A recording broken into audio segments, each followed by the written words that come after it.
Whenever I have a guest on this show, I always ask them, what's the big idea? What's the central claim that you're driving at? What's your big argument? And I actually think that my guest for this one, Jeffrey Howard, he's an associate professor of political philosophy and public policy at University College London and co-editor of the journal Political Philosophy. I don't think Jeffrey realized what his big claim actually is. He thought it was that we need AI for content moderation, right? So there's tons of content on social media, whether it's LinkedIn or Facebook or Instagram, or whatever, and you need to do content moderation. And there's such ocean of content, you can't just have people looking at it. You need AI to play a role in doing that content moderation. And he originally conceived of his major claim or his big claim as we need AI for content moderation. So against some people who think we can't have AI do the work, he thinks that we actually do need AI to do the work. And in fact, that these companies are morally obligated to use AI to do that work. And so that's where our conversation starts. But after we had the conversation, I kept thinking about it because there's a lot of interesting points in it. And I actually came to the conclusion that he's got his big claim wrong.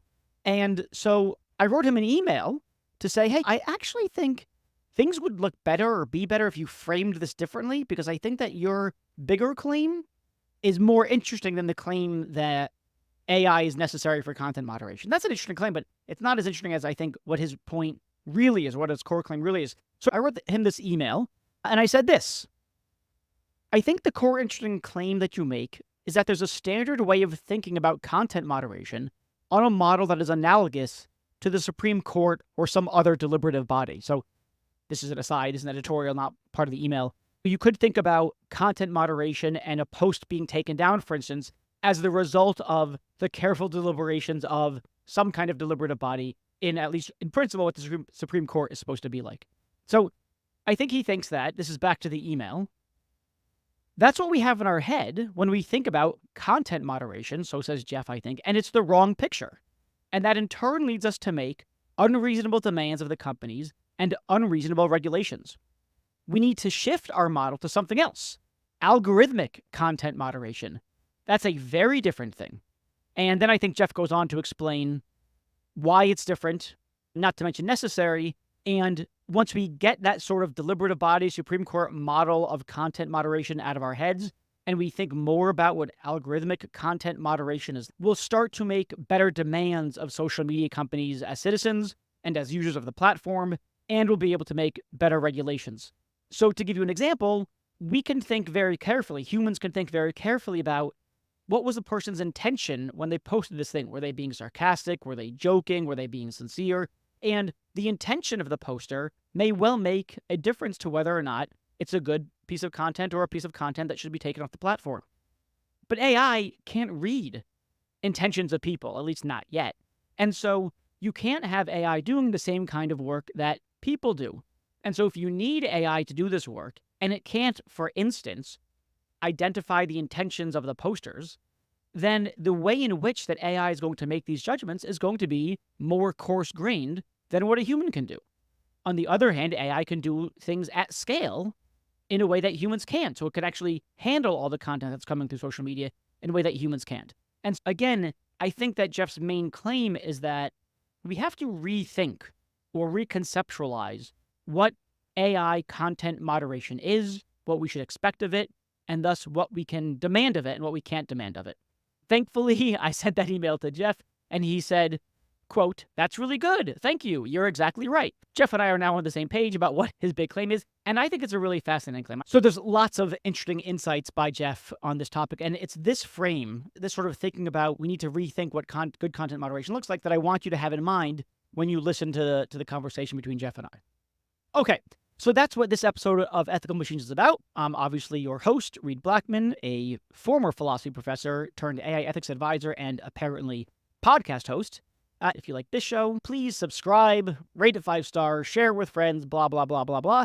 And if you have any people that you think I should talk to or any subjects that you want me to address, please reach out to me at em as in ethical machines, em@reedblackman.com. All right, let's go talk to Jeff.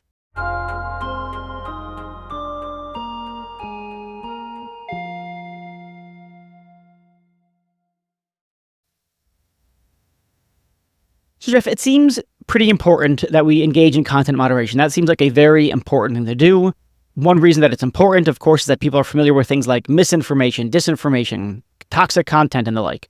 And so it's very important. You might even think it's high risk to make sure that you get content moderation right.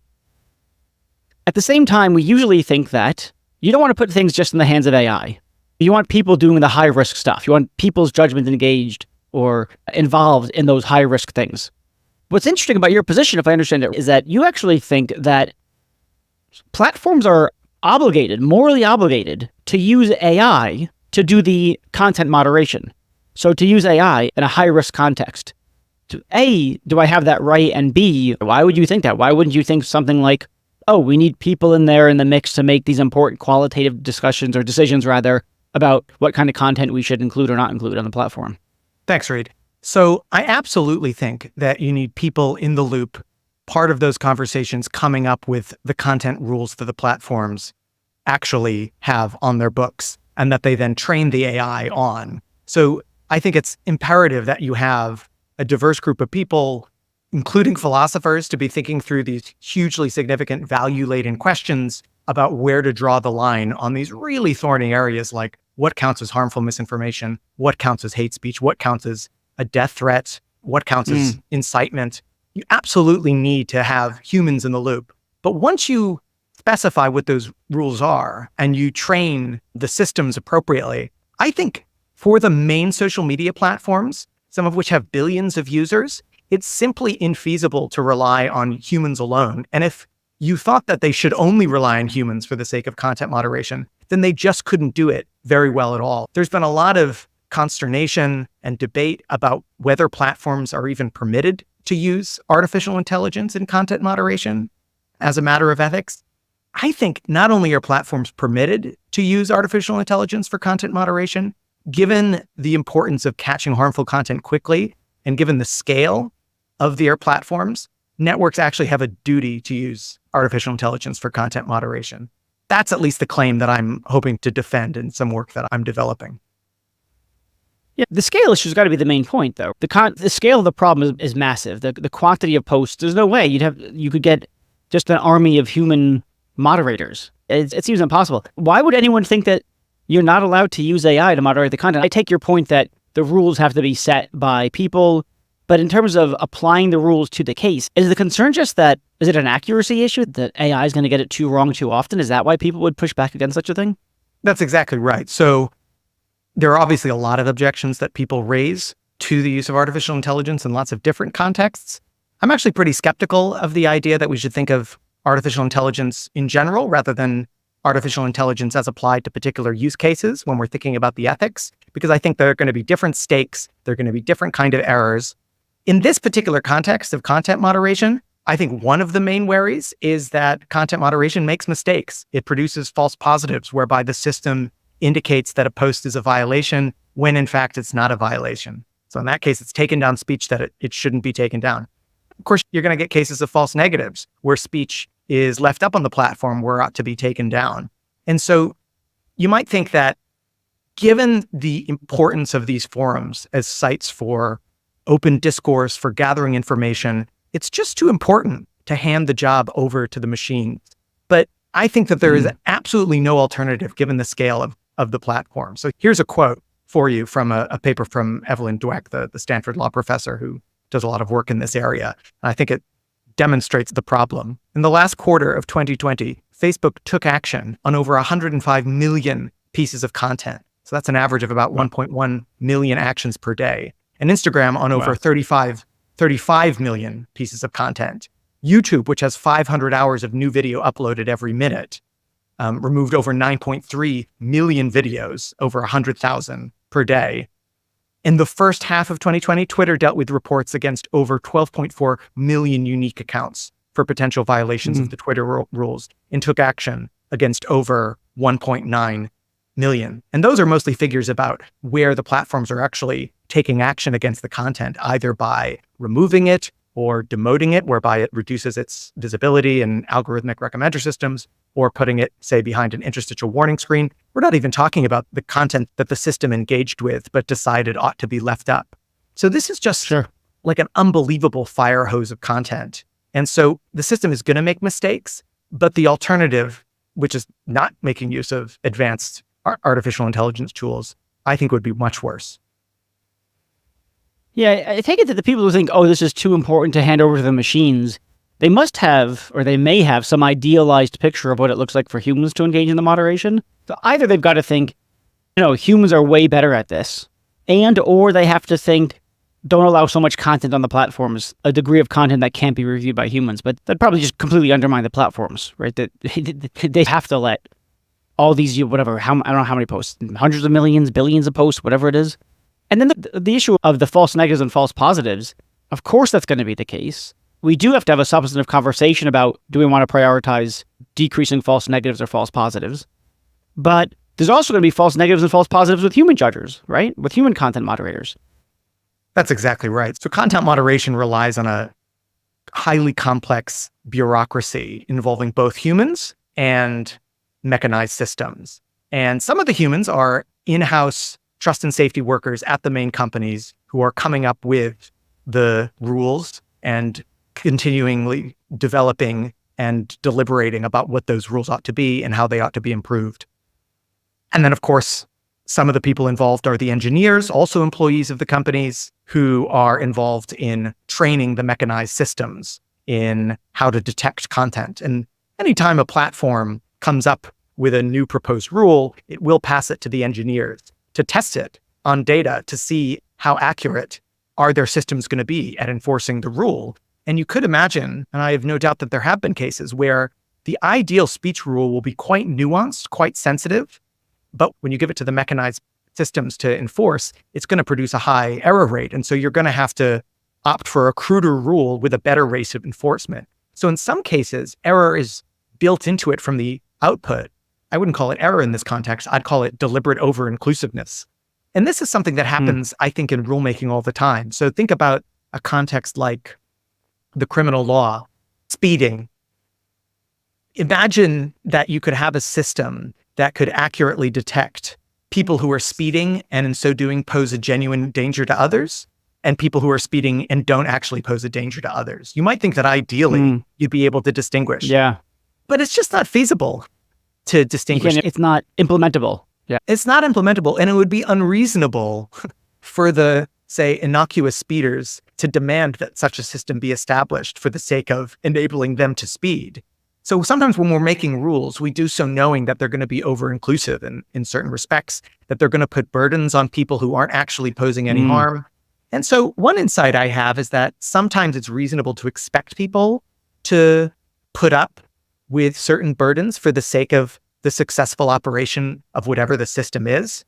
So you might think that people on social media, as citizens, if you will, members of the community, have duties to do their fair share to ensure that the system achieves its harm prevention purposes, catching harmful speech. And if the cost that they have to pay includes the fact that sometimes their speech will be taken down when ideally it wouldn't be, either because a rule has been designed in an over-inclusive way or because the system is just going to make mistakes, I think that sometimes that's a cost that's worth bearing. We have to bear the cost. It relates to a conversation I was having with someone that I work with who his PhD is in explainable or interpretable machine learning, works with data science teams to operationalize or implement AI ethics or responsible AI principles. And the topic of our conversation was something like, a lot of times there'll be these policies from up on high, from whether it's the risk and compliance office or legal or whatever the responsible AI program policy is, their AI policy of the company. And the engineers will come to him and they'll be like, how do we implement? What's the code here? What am I supposed to, I don't know. I understand the policy in English language, but I got to get the system to do this. And I don't know how to implement that. And so there's this really interesting translation thing. What I liked, one thing that you mentioned is that we can make the rules as subtle as we want from a policy perspective, very subtle. But that doesn't mean that you can just automatically translate it into code, so to speak, right? Absolutely. And I think that's a huge disanalogy between the traditional adjudicative model that people have when they think about free speech, that people have in their heads when they think about free speech, whereby we think about a court deliberating over whether a defendant did or didn't violate a particular speech law, or we think about the Supreme Court deliberating about whether a Yeah. particular Yeah. statute restricting speech does or doesn't violate the First Amendment. They have all the Yeah. time in the world to think through the nuances of it and Right. And the some capacity. and the capacity, and they can factor in a concern for nuance in a way that mechanized systems can't. So here's an example. Yeah. So take the example of threats. So clearly sometimes threats are used in a sarcastic or hyperbolic way. I'm going to kill you if you do Sure. that again. Anyone with kids knows this well. Yeah, yeah. Is it reasonable to expect content moderation systems to distinguish between genuine threats of harm and merely sarcastic or hyperbolic threats of harm?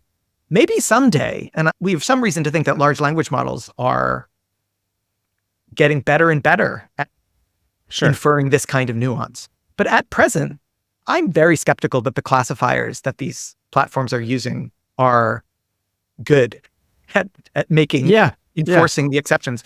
And interestingly, sometimes the rules even have the exception built into them, but I'm just very skeptical that aspect of the rule is accurately enforced. And what that means is that some people making death threats as jokes might have their speech taken down. Now, you might think that it would be a heinous injustice to imprison somebody who is just making a joke.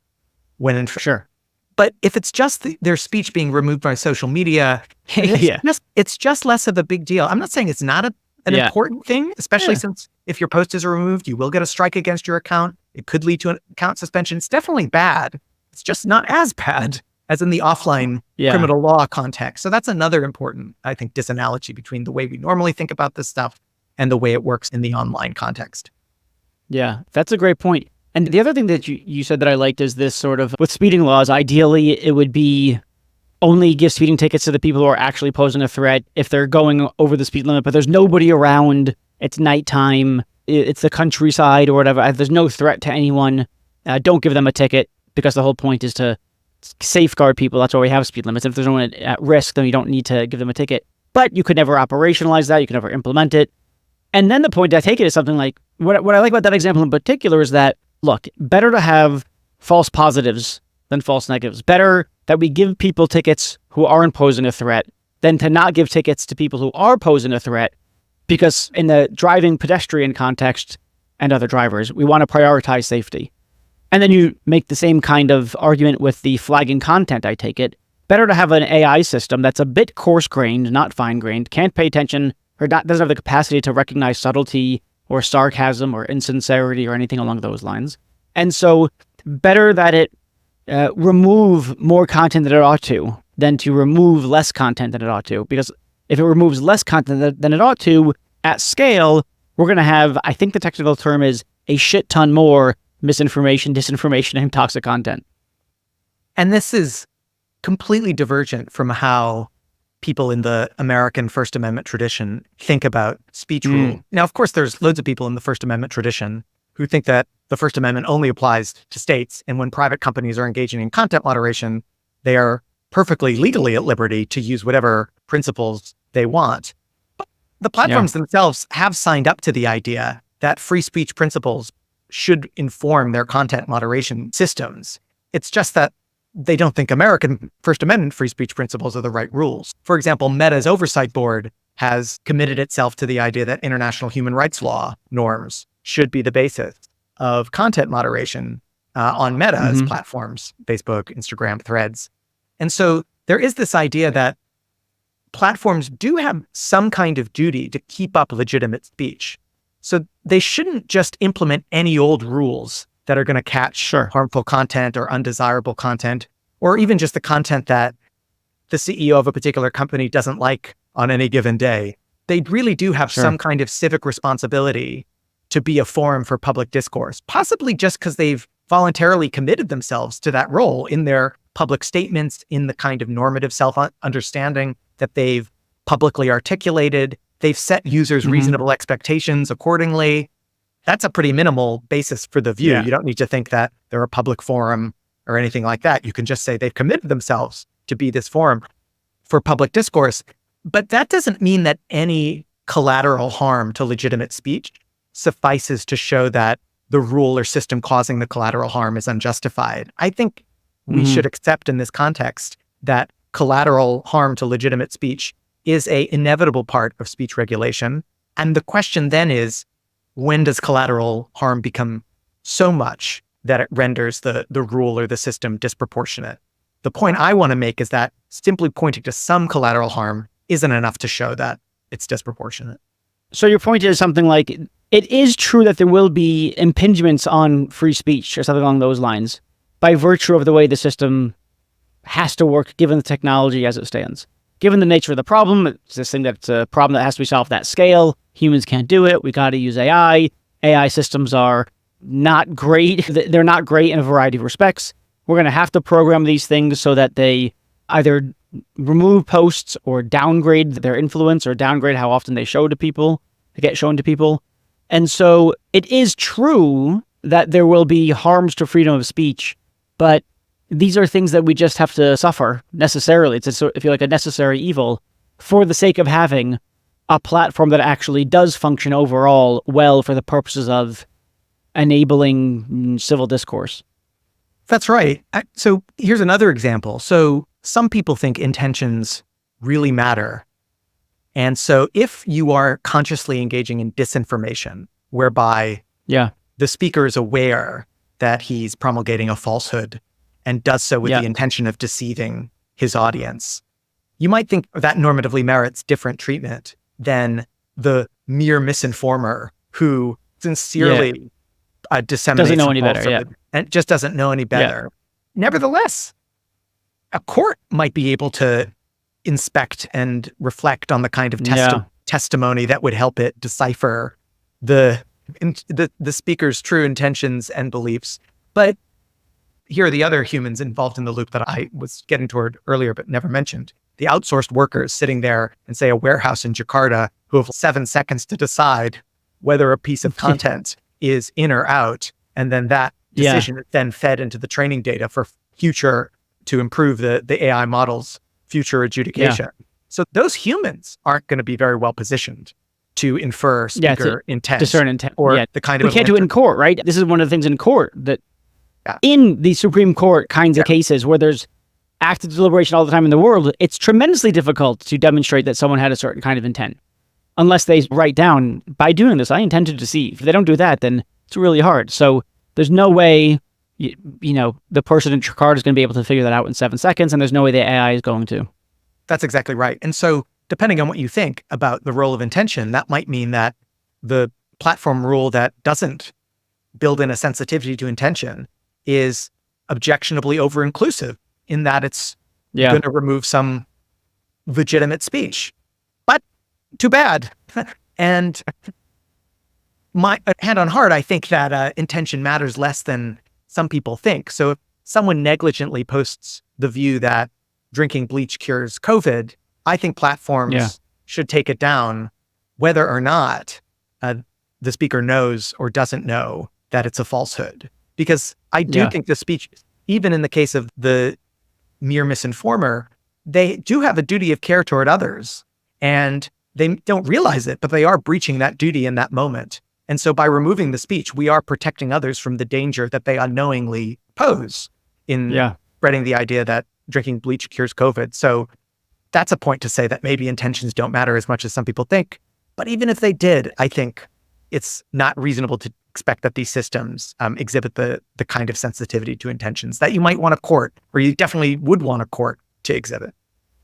So let me give you an alternative view. And this is less about whether AI ought to be required to moderate content and more on the sort of free speech issue. So maybe it's orthogonal in a way to your main claim that we got to use AI. But suppose I say something like, the lighter the touch, the better. What we need is we need the marketplace of ideas. We need people to battle it out. Even if there's misinformation or disinformation or whatever it is, it's up to individual citizens, or it's up to the citizenry to ferret out the truth, to argue with each other. And that's going to be a far better system, the system of people hashing it out amongst themselves, than having either a group of people or an AI saying, no, you can't say that here. I think this is a really important view. It's a view definitely worth taking seriously. One thing I'd say is that this will remain the default system for most speech. This approach whereby we rely on counter speech to ferret out the bad ideas, where we have honest, open, difficult discussions and conversation, that should be absolutely our default approach to how to deal with various kinds of speech that we deem to be problematic, misguided, harmful, dangerous, what have you. For that reason, I think when we're defining categories like misinformation, we have to be sure that the content that we're deeming false really is provably false, that it's beyond reasonable dispute that it qualifies as a falsehood. And you could think of that in terms of a diverse range of relevant experts on that topic have a near consensus or consensus view. You can have an enormously high epistemic standard for what counts. I think that would preserve this vision whereby when there is legitimate good faith discussion about what is true and what is false, platforms definitely shouldn't be weighing in with their particular view on an ongoing controversy. And the history of scientific inquiry shows that we're mistaken about stuff all the time. And so we absolutely have to be able to continue deliberating and debating. That said, I think that there is an important impulse in the free speech tradition that says free speech, while very important, is limited by certain basic duties or responsibilities. That's how I like to put the point, that speakers owe to others: death threats, incitements to violence, various forms of persistent harassment, defamation, criminally instructional speech where you explain to someone how they make a bomb. The list goes on. You can think of all sorts of examples of speech that are widely held to be unprotected. Now, different free speech traditions draw the lines in different ways. Famously, the First Amendment has very narrow specifications of these categories in contrast to most other liberal democracies that have somewhat more expansive specifications of those categories. For example, a lot of countries have laws against so-called hate speech. The United States doesn't have any such laws against hate speech. Sure. That doesn't mean that it allows hate speech. So hateful attacks on others that take the form of inciting violence or harassing them or defaming them personally or threatening violence against them. So those will all be unprotected speech under the First Amendment, just not under the rubric of hate speech. So I think wherever you exactly draw the lines on these issues, there is a tradition of saying, you know what? It's not reasonable to expect people to put up with death threats and to use counter speech as the response to death threats. It's not reasonable to expect people endangered by incitement to violence to have to talk their would-be murderers out of killing them rather than have some powerful entity who's in position to help, to intervene. So I think I want to respond to your question by saying, yes, absolutely, we need counter speech. We need a robust, open debate, but there have to be minimal rules for that debate. And I've given some examples of the kinds of categories of what those rules would be about. Yeah. And then I think then broadly, your point is something like, all right, look, if you're on board with using AI to moderate, you had already said it's going to be the humans who determine what the rules are in the first place. That's right. And then the AI is meant to apply the rules. So it sounds like we might have all these questions about disinformation or misinformation, blah, blah, blah, blah. And that's going to be it. That's really a conversation about what are the rules that we're going to give to the AI that's engaged in the content moderation. It's not a problem with AI. It's a problem with people setting the wrong rules, people being overly restrictive or overly permissive or something along those lines. I think that's exactly right.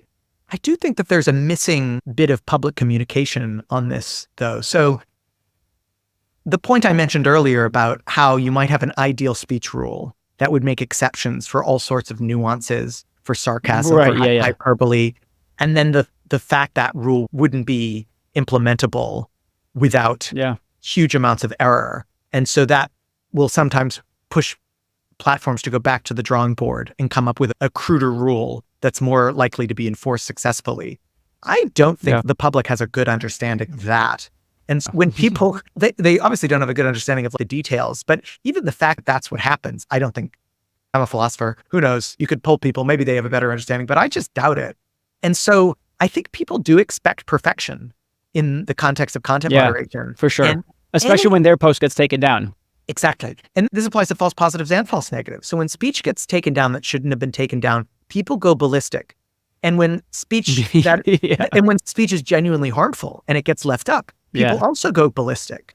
And I don't think the new regulations in this area are particularly encouraging. So the European Union's Digital Services Act has all sorts of appeals mechanisms for people whose content has been erroneously removed, whereby they can have these out-of-court resolution mechanisms with respect to individual pieces of content that have been taken down months earlier.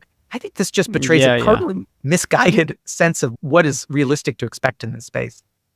Because it sounds like what they're expecting is what the model in their head is the one that you articulated earlier, which is they think there was some tribunal that deliberated and came to a judgment based on the following reasons, when in fact it's a content moderation AI that had these rules. We don't even know if we have explainability here, right? We're using AI that it could be to some extent, probably to a large extent, a black box. So if they ask you, hey, why did you remove this piece of content? The AI did it. Why did the AI do it? Now we have to start engaging in these very technical explainability algorithms for whether it's Lime or SHAP or whatever is used. I guess this would be SHAP. How are we going to use SHAP to explain to the regulators that this individual piece of content forget it? And then you can do that for every appeal, this is your point, right? For every time someone complains and they want an explanation. Seems like a very high bar. On the other hand, I could already hear their objection to what you're driving at, which is something like, you're just letting them off the hook then. You just want to let them off the hook. It's too hard.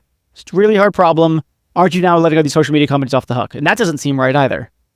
Yeah, great. Before I answer that objection, I should just say that people who want to dig into the legal weeds on this, Evelyn Dweck, who's the scholar I mentioned before, has a nice paper called The Siren Call of Content Moderation Formalism, where she looks at exactly this issue. So that's a worthwhile piece for people to look at.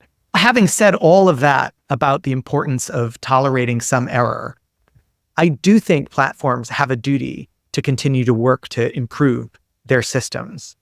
And this duty comes from the fact that they have voluntarily committed to norms of human rights law as the basis for their content moderation system. So if they said, look, we're just a private club, we take down whatever speech we want, we're going to enact these wildly over-inclusive rules just to be sure that the speech that we think is bad is taken off the platform. And if you don't like that, you should get out of here.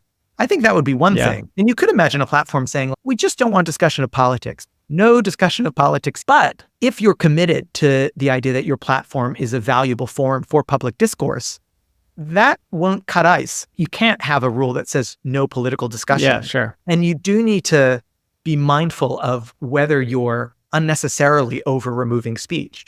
And so I do think that as the technology improves, and I've used this term artificial intelligence in a quite undisciplined way. A lot of people will think that the crude systems of, say, searching for particular slurs and automatically removing those words, that's so crude that while it's automated, it doesn't even qualify as artificial intelligence.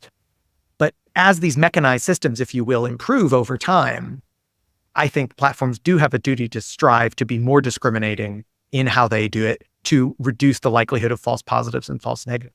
I think that's particularly true if we see clustering in the false positives and false negatives. So we know from the criminal justice context that there can be clustering and unfair modes of enforcing laws such that people of certain backgrounds are disproportionately burdened, get the laws enforced with a special vigor against them.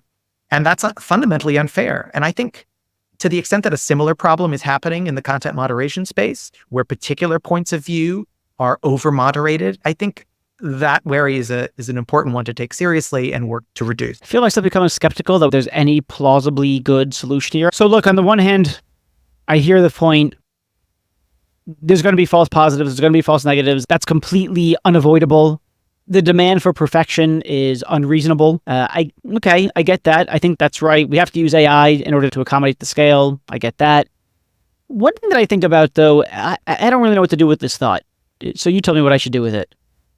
If you had a trapeze company, like a trapeze school, and where people do the trapeze and they land in the net, and you find that people really love it, and so you start scaling your business, but you can't make the nets fast enough.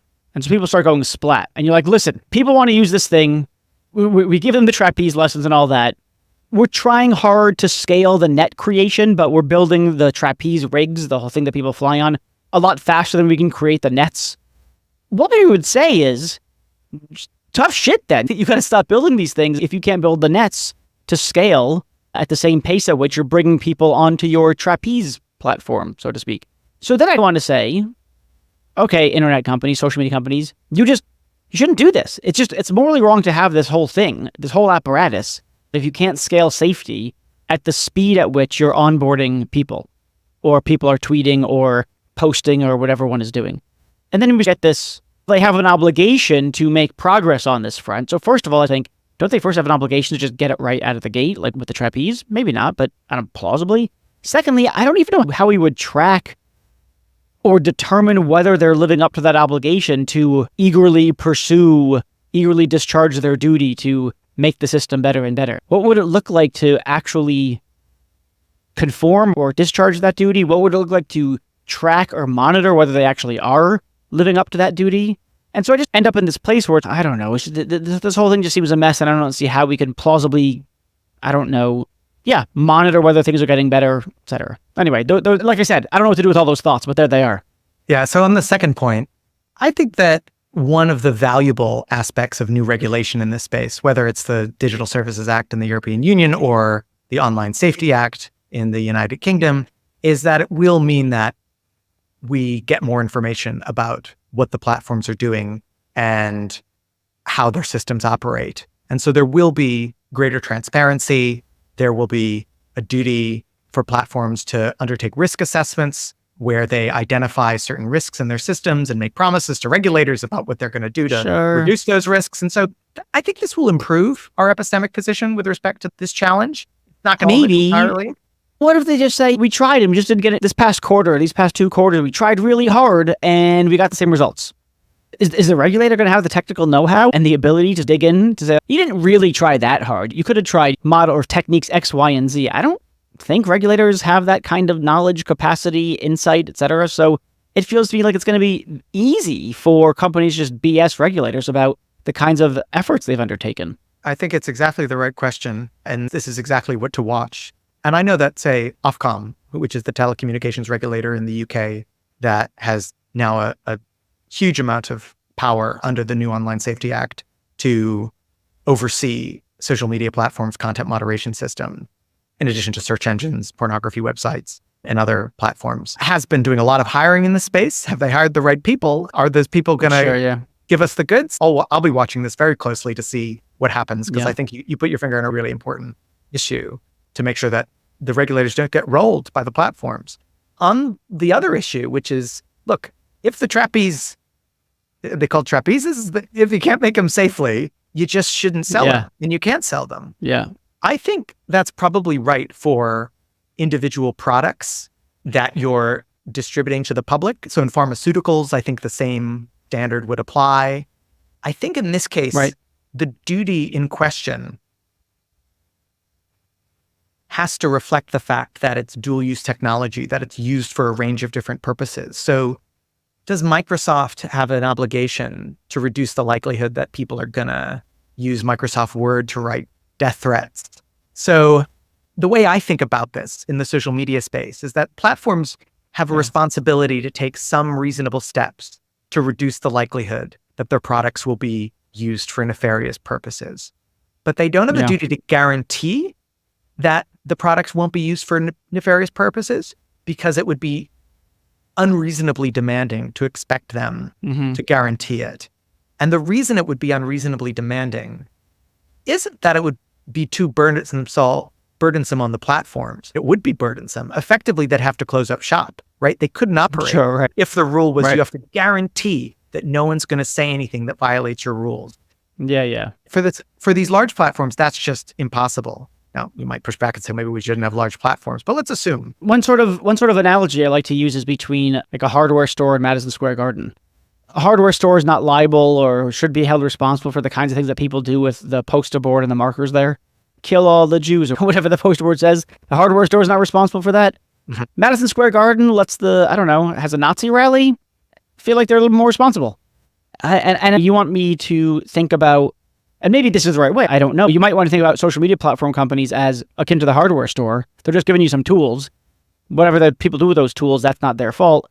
But you also might think about them more as owners of an event hall or something like that, where they're hosting a bunch of people, in which case it's not, the tool analogy is not the way to look at them. We shouldn't look at them as poster board and markers. We should look at them as like an event space. I agree. You should look at them as a platform that hosts a variety of perspectives. And then the idea, I think, is that they have a duty to reduce the likelihood that their platform is going to be abused for nefarious purposes. Now, of course, one way to do that is to just close up shop entirely. But that would deprive everybody of the benefits of access to this space. And so I think the people who would be wronged by the overly demanding rule that says guarantee that this space is never used for any wrongdoing wouldn't be the company, right? It would be the public who has an interest in the existence of these spaces.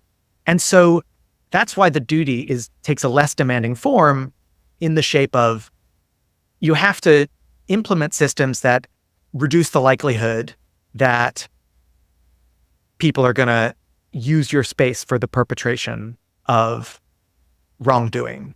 Here's an example I use in a paper. So if you think about the Taliban providing a space for Al-Qaeda to launch terrorist attacks, one very intuitive thought is that a particularly useful way in which you can aid and abet others' wrongdoing is to provide them a space in which to perpetrate that wrongdoing. And so that's, I think, very intuitive, especially when the knowledge condition is satisfied that you're aware that the space is being used for this nefarious purpose. And so that fuels the idea that there is a duty to reduce the likelihood that the space is used for this purpose. But now just make the space bigger and bigger so that it gets more and more demanding to implement that kind of rule. I think as it gets bigger and bigger, it becomes less reasonable to insist perfection or guarantee that the controller of the space ensure that no wrongdoing is occurring. Now, that story depends upon this positive story I just gestured at about, oh, these spaces are so valuable though, and people come together and they find them useful and salutary because they can express their views and learn what other people have to think.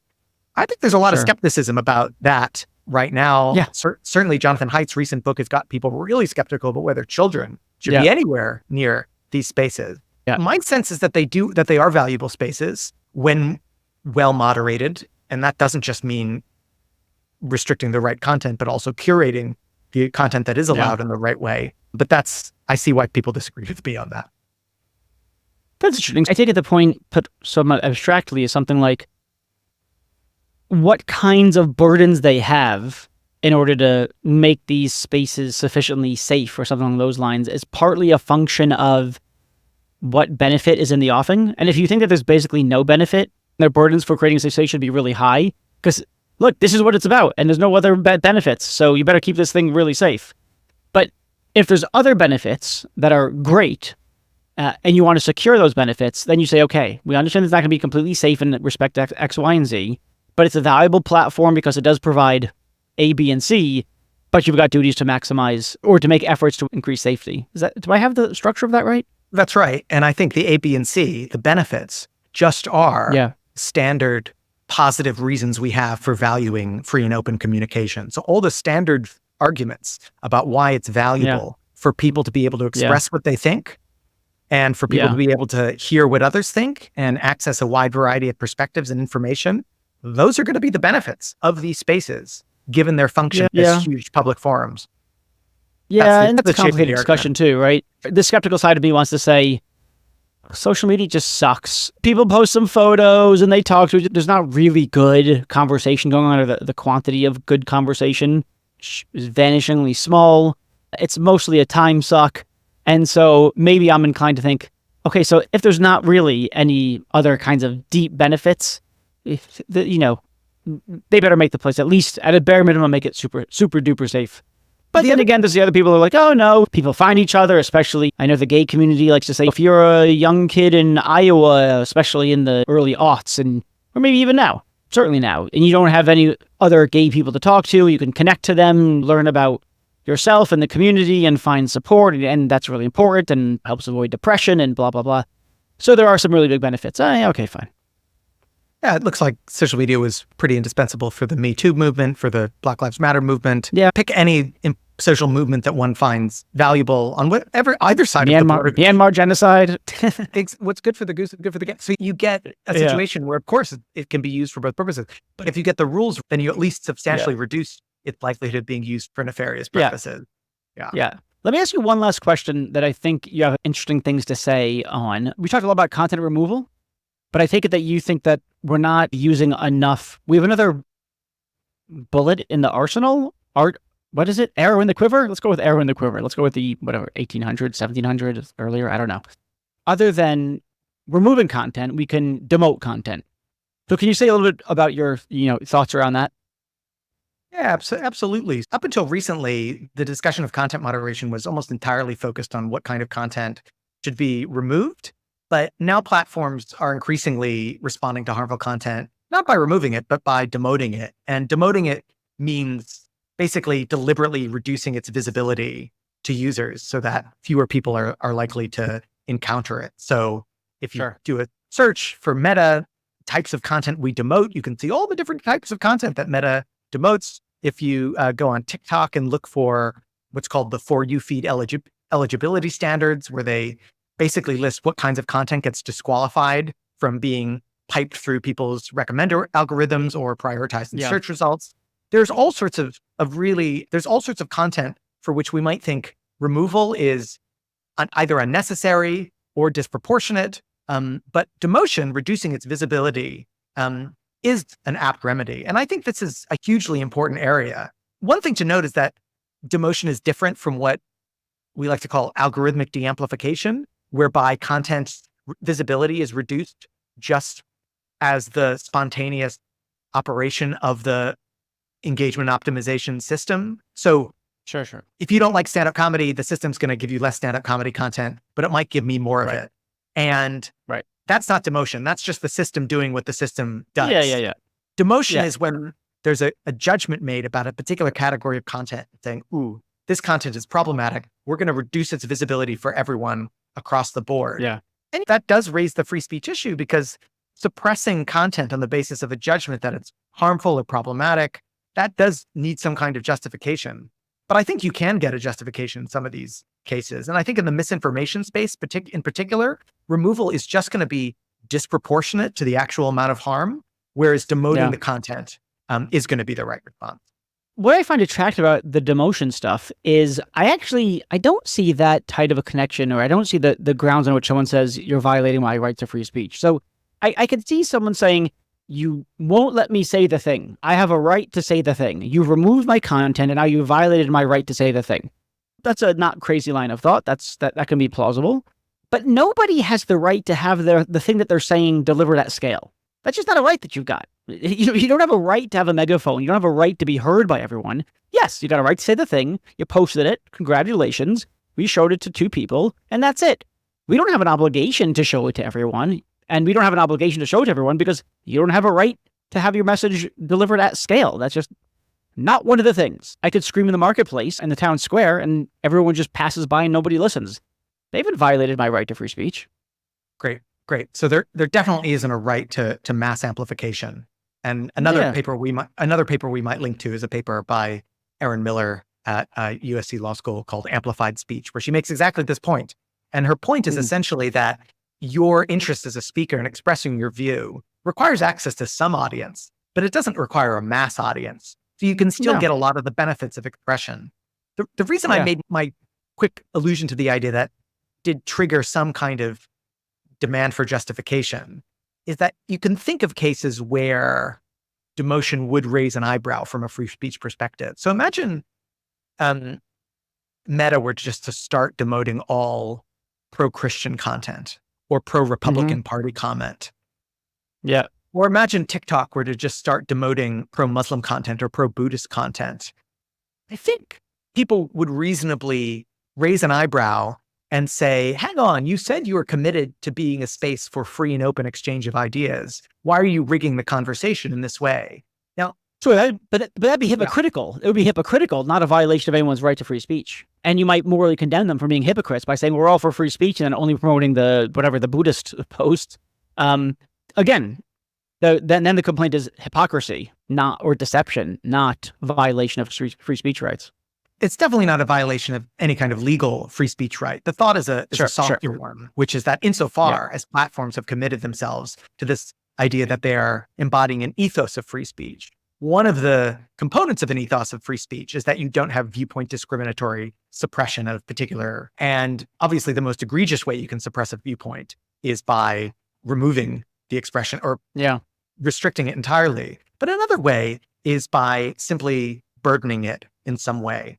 And so I think it does trigger a demand for justification. I think the justification is just way easier to offer in the demotion case than in the removal case for exactly the point you raised, which is that speakers still have the ability to express themselves.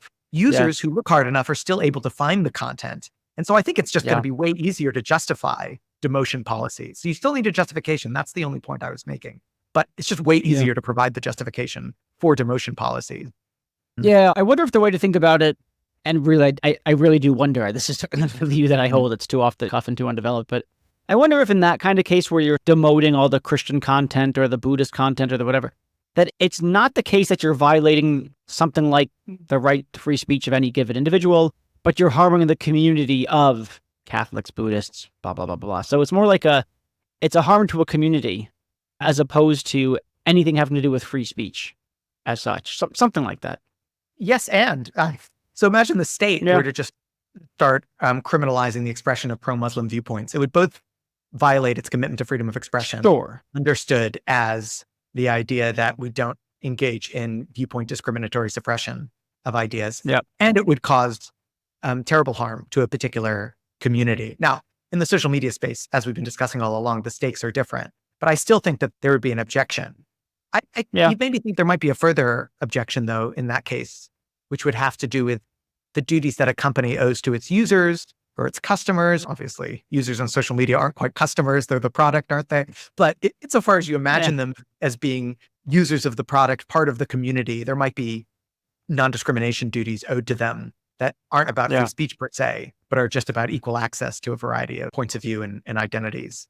So I think that might be overdetermined why that kind of policy would be a bad idea. In this context, though, what do we want to say, though, is that some content, say like climate misinformation, probably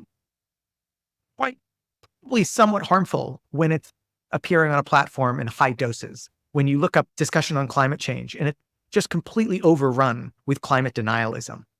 But if it's demoted so that there's only some of it kicking around and the visibility of it is substantially reduced, it doesn't look like it's going to pose a serious harm. And I think there are lots of contexts in life where this occurs. So if you think of in the sonic space, if you think about the number of decibels below which, the threshold of decibels below which it doesn't pose any harm to the inner eardrum, but above which it does. Or you think about contaminants in a river, above a certain threshold, it's unsafe for swimming, but below it, it's fine.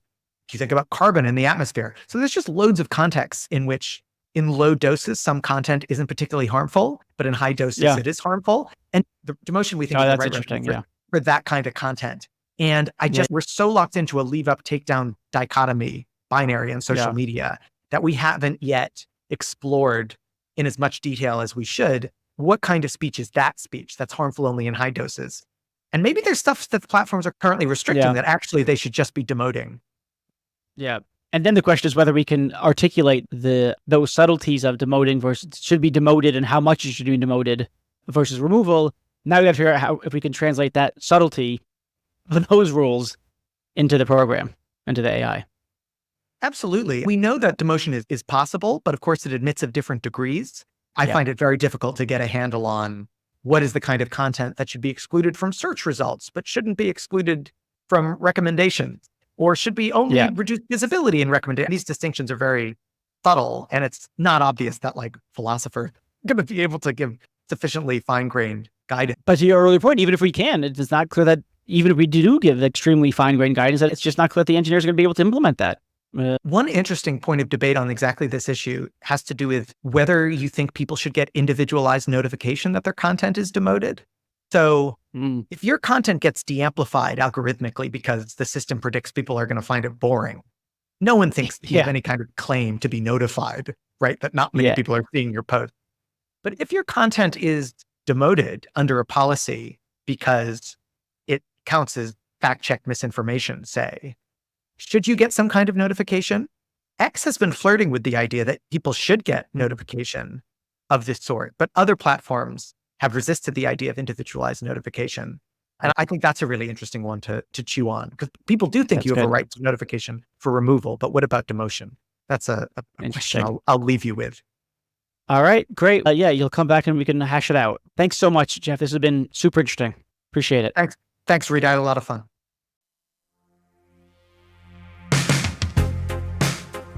Thanks so much, everyone, for listening. And now let me thank the people who have made this podcast possible. So, first of all, we have Delano Alexander. He's been with me since day one. He showed me even how to start recording a podcast in the first place. He does editing stuff. He's been fantastic, and he does really everything I ask him to and more. I've never met anyone else who just says so much. Yeah, I don't know how to do that, but I'll figure it out. What more could you ask for in a producer? Next up, Jennifer Strong, my podcast guru.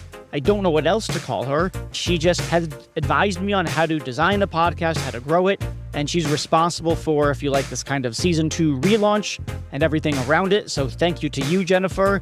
Next up, Meg Marco, responsible for all the excellent artwork. Before I did the artwork, I didn't really know what I was doing. We put it together. It worked well enough, but I think Meg really did a phenomenal job bringing everything together. Garrett Lang, sound engineer that I frankly don't deserve. He's just too good for this podcast. Don't tell him I said that, though. Next up, Benjamin Koltgen. He is a professor of philosophy who has helped me source guests, identify who's interesting, who has things to say, etc., etc. So without him, I wouldn't have anyone to talk to. And then finally, Ashley Wasylenko, who helps with all manner of administrative things, making sure that the podcast guests find their way to the podcast, can schedule the recording, get their bios and headshots, and really just keeping the show on the rails and me organized. Thanks to all of you. Really appreciate all your hard work.